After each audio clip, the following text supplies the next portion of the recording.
پانچویں رکوع میں ایک مکالمہ آ رہا ہے دو اشخاص کا۔ ایک شخص وہ ہے کہ جس کو اللہ نے دنیاوی نعمتیں جو بھی اس دور کی تھیں بھرپور دی ہیں، مادی وسائل بھرپور دے رکھے ہیں، اور وہ اس قدر اس کا معاملہ ٹھیک چل رہا ہے کہ ہوتے ہوتے اس کی نگاہ اب اللہ کی طرف سے ہٹ کر ان مادی اسباب و وسائل ہی پر جم گئی ہے، اس کا توکل اور اعتماد اسی پر قائم ہو گیا ہے۔ ایک دوسرا شخص ہے دنیاوی اعتبار سے مرفع الحال نہیں ہے، اس کے پاس دولت نہیں ہے، دنیاوی چیزیں نہیں ہیں، لیکن وہ اللہ تعالیٰ کی معرفت اسے حاصل ہے۔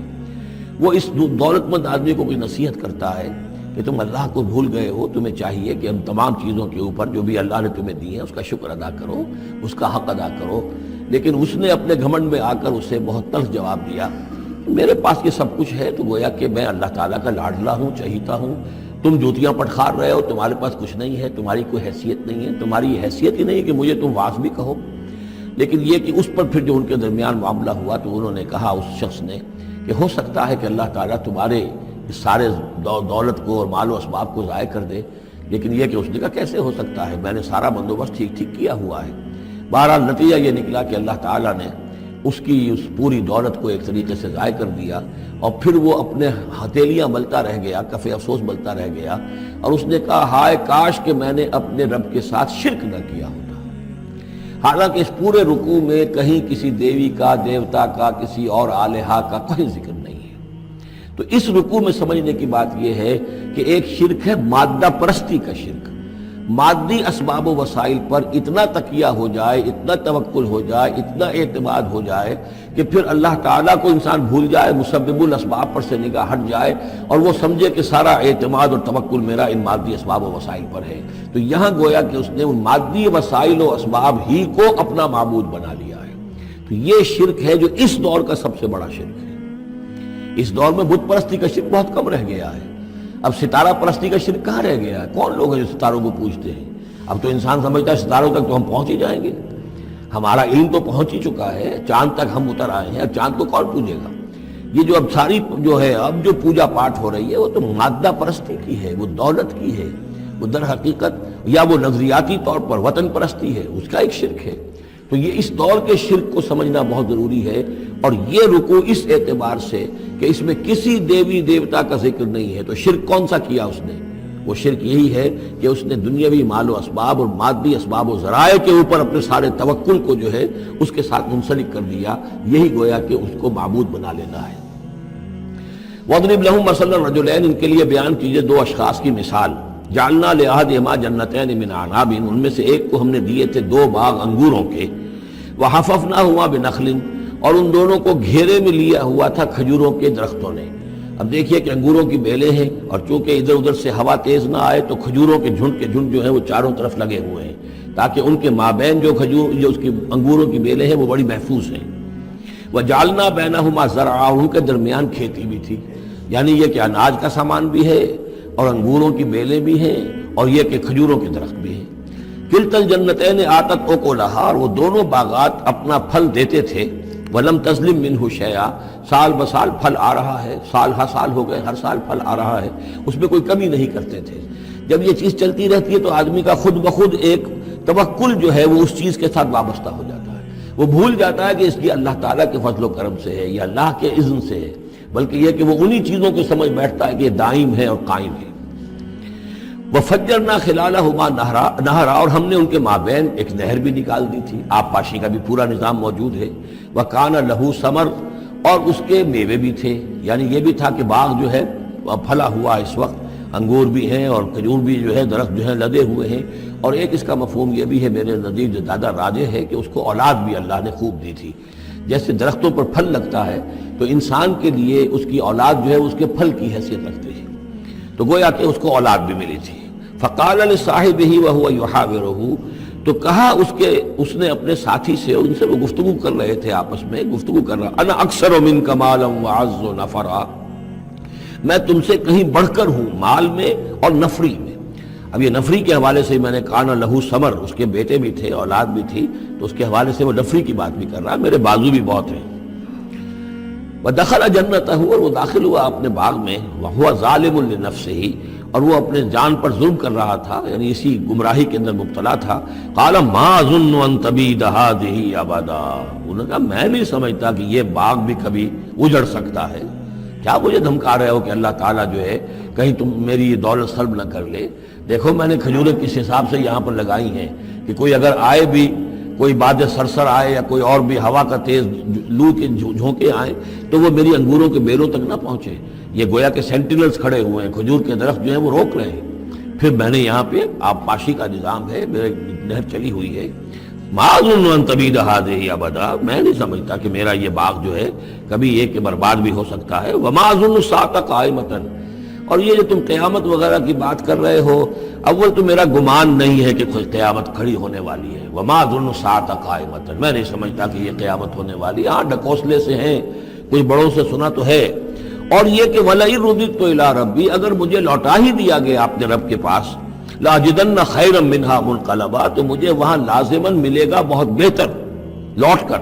اب اس کے اندر ایک فلسفہ ہے ان کا کہ جب اللہ نے مجھے یہاں دیا، اللہ کے وہ منکر نہیں تھے، اللہ نے مجھے یہاں دیا ہے تو اس کا مطلب یہ کہ میں چہیتا ہوں، لاڈلا ہوں، یا اللہ نے مجھے کچھ صلاحیتیں دی ہیں، میں نے بڑی عمدہ پلاننگ کر کے باغ بنائے ہیں، سارا اس کا بندوبست کیا ہے. تو یہ میری جو صلاحیت ہے، یہ اللہ کی دی ہوئی جو میرے اندر ہے، یہ جو خیر ہے، یہ کہاں چلا جائے گا؟ آخرت میں بھی مجھے پھر ملے گا اور اس سے بہتر ملے گا. اور تم جیسے یہاں جوتیاں پٹخار رہے ہو ایسے ہی وہاں پٹخارو گے. وَلَئِن رُدِدتُّ إِلَىٰ رَبِّي، اگر بالفرض ہو ہی گیا ایسا، لوٹا ہی دیا گیا میں اپنے رب کی طرف، لَأَجِدَنَّ خَيْرًا مِّنْهَا مُنْقَلَبًا، تو اس سے بھی بہتر مجھے وہاں پر ملے گا. قَالَ لَهُ صَاحِبُهُ، اب اس اللہ کے بندے نے جو نیک بندہ تھا کہا اس سے، اس کے ساتھی نے، وَهُوَ يُحَاوِرُهُ، اور ان سے گفتگو کر رہا تھا، أَكَفَرْتَ بِالَّذِي خَلَقَكَ مِن تُرَابٍ، کیا تو نے کفر کیا اس ہستی کا جس نے تجھے مٹی سے بنایا، ثم من نطفہ، پھر گندے پانی کی بوند سے بنایا، ثم سواک رجلا، پھر تجھے ایک پورا انسان بنا کر کھڑا کر دیا. اب یہاں اور تجھے کفر کون سا کیا؟ یعنی یہ کہ وہ رب مان رہا ہے اللہ کو، اور رب کے ساتھ اس نے کسی اور کا ذکر نہیں کیا ہے. مطلب یہ کہ آخرت کا انکار در حقیقت اللہ کا انکار ہے. اگر تم آخرت کے بارے میں جو کہہ رہے ہو کہ نہیں میں نہیں سمجھتا کہ یہ کوئی ہونے والی بات ہے، تو چاہے تم اللہ کو اب اقرار کر رہے ہو، لیکن حقیقت میں اگر آخرت کو نہیں مانتے تو گویا کہ اللہ کا انکار ہے. لیکن هو اللہ ربی، لیکن جہاں تک میرا معاملہ ہے، میں نے تو اللہ کو اپنا رب مانا ہوا ہے، وہی میرا مالک ہے، آقا ہے. ولا اشرک بربی احدا، اور میں اپنے رب کے ساتھ کسی کو شریک نہیں ٹھہراتا. ولولا اذ دخلت جنتک قلت ما شاء اللہ، اور کیوں نہ ایسا ہوا کہ اللہ کے بندے جب تو اپنے باغ میں داخل ہوا، تو نے باغ دیکھا پھلا ہوا ہے، ہرا بھرا ہے، ہر طرف منظر جو ہے بڑا دل خوشگل منظر ہے، تو کہتا ما شاء اللہ. یہ پھر وہی مجلسی کلمہ آ گیا جس میں توحید کوٹ کوٹ کر بھری ہوئی ہے. ماشاء اللہ، یہ جو اللہ نے چاہا، جو اللہ نے چاہا، یہ سب اس کے فضل و کرم سے ہے. لا قوت الا باللہ، کوئی طاقت نہیں ہے اللہ کے سوا. اگر اللہ کی طرف سے یہ بات نہ ہوتی تو میرے اندر کوئی صلاحیت نہیں تھی. اللہ ہی کی ہے در حقیقت، یہ دین ہے اس کی، اسی کی عطا ہے. ان ترن انا اقل منک مالا و ولدا، اگر تم دیکھ رہے ہو کہ میں تم سے کم ہوں مال میں بھی اور اولاد میں بھی، فعسى ربی ان یؤتینی خیرا من جنتک، تو مجھے تو اپنے رب کے بارے میں یہ یقین ہے کہ وہ جب چاہے مجھے تیرے باغ سے بہتر باغ دے سکتا ہے. وَيُرْسِلَ عَلَيْهَا حُسْبَانًا، اور تیرے باغ کے اوپر وہ کوئی اوپر سے کوئی لو کا جھونکا ایسا بھیج سکتا ہے، من السماء، آسمان سے، فَتُصْبِحَ صَعِيدًا زَلَقًا، کہ یہ پورا باغ جو ہے یہ جو ایک ایسا چٹیل میدان ہو کر رہ جائے کہ یہاں کوئی درخت رہے نہ بیلے رہے. معلوم ہوا کہ ہر چیز جب آنکھ کھلی گل کی تو موسم تھا خزاں کا، یہ ہو سکتا ہے، عین ممکن ہے. اور یصبح ماؤہا غورن، یا اللہ آسمان سے کوئی ایسی نہ بھی بھیجے کوئی چیز بلا، تو اس کا پانی ہی جو تمہارا یہ جو چشمہ چل رہا ہے، وہ پانی ہی اگر زمین کے اندر گہرا اتر جائے، یہ چشمہ خشک ہو جائے، فلن تستطیع لہ طلبا، اور پھر تو پانی کہیں سے لا نہ سکے، تو یہ باغ خود بخود اجڑ جائے گا. یہ سارے امکانات ہیں. مسبب الاسباب نے تمہارے لیے اس وقت سارے اسباب جمع کر رکھے ہیں، جب چاہے گا ان میں سے کسی ایک سبب کی بھی اگر تناب کھینچ لے تو یہ سارا معاملہ جو ہے یہ تو شیش محل کی طرح کا ہے، ایک ہی جو پتھر ہے وہ اس سب کو چکنا چور کر دے گا.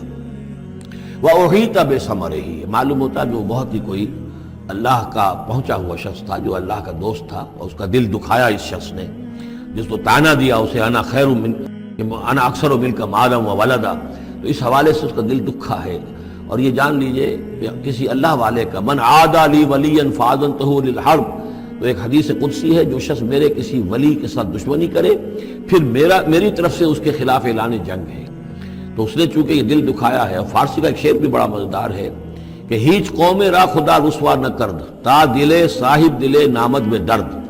کسی صاحب دل کے دل کو ٹھیس لگتی ہے، درد اس کے اندر پیدا ہو جاتا ہے، صاحب دل ہو، اللہ کی محبت اس کے دل میں ہو اور اسے ٹھیس پہنچے، تو تا دلے صاحب دلے نامد میں درد ہیچ قوم را خدا رسوا نہ کر۔ قومیں بڑی رسوا ہو جاتی ہیں کسی ایک اللہ والے کی کہ دل جو ہے اس کی دل کو اگر تکلیف پہنچے تو وہی تب ثمرہ ہی، اس کا سارا ثمر سمیٹ لیا گیا۔ اللہ تعالیٰ نے جو کچھ اس کو دیا تھا وہ سلب کر لیا، باغ بھی ختم ہوا، اولاد بھی ختم ہوئی۔